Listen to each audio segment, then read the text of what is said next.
వ్యవసాయమైనా లాభసాటిగా సాగితేనే రైతు బాగుంటాడు, ఇటు ప్రజలు బాగుంటారు. అయితే మార్కెట్కు అనుగుణంగా పంటల ఎంపిక చేసుకొని శాస్త్రీయ పద్ధతులు పాటించి సాగు చేస్తేనే లాభాలు ఆర్జిస్తారు.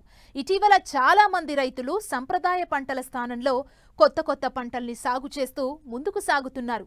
ఈ నేపథ్యంలోనే అన్నమయ్య జిల్లాకు చెందిన ఓ రైతు 3 ఎకరాల్లో ఖర్జూరం సాగు చేస్తూ లాభాలు పొందుతున్నారు.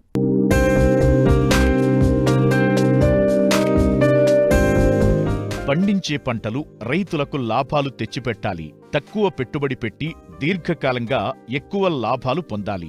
అప్పుడే వ్యవసాయం లాభసాటిగా మారుతుంది. రైతులు ఆర్థికంగా ఎదుగుతారు. ఈ సూత్రాన్నే కొందరు రైతులు పాటించి మంచి లాభాలను పొందుతున్నారు. అలా ఈ కోవలోకి వస్తారు అన్నమయ్య జిల్లా రాయచోటి మండలం కమ్మరిపల్లి గ్రామానికి చెందిన రైతు సురేందర్ రెడ్డి.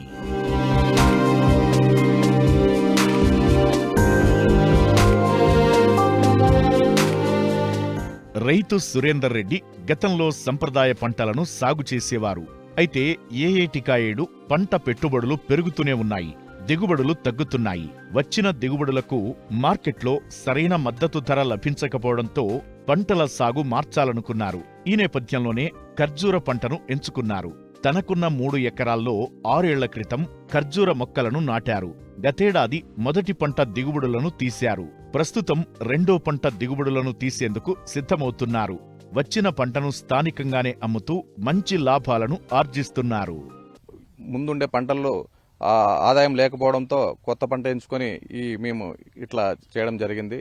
ఇప్పుడు ఈ ఖర్జూర పంటతో మంచి లాభాలు కూడా దిగుబడి వస్తుంది. మేము మొదట్లో ఈ ఖర్జూరపు చెట్లు సుమారు 200 చెట్లు వేసాము. ఈ 200 చెట్లు ఒక చెట్టు సుమారు 4,000 రూపాయలు పడింది. మొదట్లో ఖర్చు వస్తుంది. ఫస్ట్ ఏడాది చెట్లు పెంచడానికి డ్రిప్, భూములు ఇవంతా కూడా సుమారు ఎకరాకు 4 లక్షలు ఖర్చు వచ్చింది. తర్వాత ప్రతి ఏడాది మళ్ళీ ఖర్చు తగ్గుతూ వస్తుంది. ఇప్పుడు మేము 2 పంటలు దిగుబడి కూడా తీసాము. ప్రతి ఏడాదికి ఒకసారి పంట వస్తుంది. ఈ పంట సుమారు 50 నుంచి 60 సంవత్సరాల వరకు ఒకసారి మొక్క నాటితే 50 నుంచి 60 సంవత్సరాల వరకు పంట ఆదాయం తీసుకోవచ్చు. ప్రభుత్వం మనకు ఇట్లాంటి పంటలకు ప్రోత్సహిస్తే మరింత రైతులు ఆదాయం వచ్చే సోర్సెస్ ఎక్కువగా ఉంటాయి. డ్రిప్ ఏర్పాటు చేశాము. ప్రతిరోజు వాటికి నీరు అవసరం ఉంటుంది. తక్కువ నీరైనా సరిపోతుంది. మంచి ఆదాయం వస్తుంది. ప్రస్తుతం యువ రైతులందరూ కూడా ఇలాంటి పంటలు పెట్టి మంచి దిగుబడి తెచ్చేదానికి ఆస్కారాలు ఉంటాయి.